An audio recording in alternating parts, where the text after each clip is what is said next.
Hey guys, if you are getting Windows 11 error code 0xC004E003, don't panic. This error is related to Windows activation and usually appears after hardware changes or an invalid license status.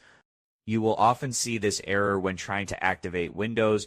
Even so, your copy should still be genuine. We will fix this step by step, starting with the easiest and safest solutions.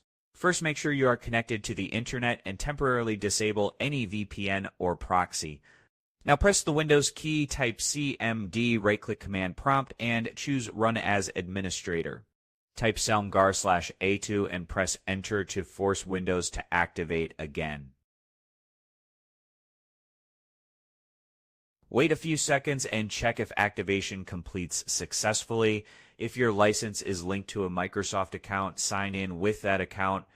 After signing in, select "This is the device I'm using right now" and confirm.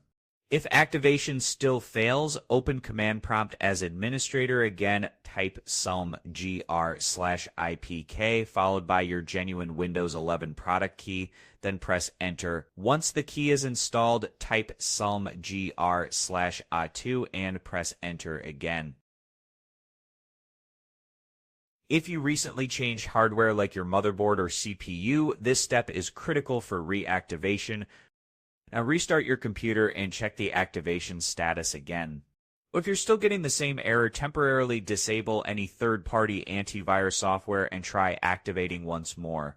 Also, double-check your system date and time settings because incorrect time can block activation servers. In most cases, re-entering the product key resolves this error.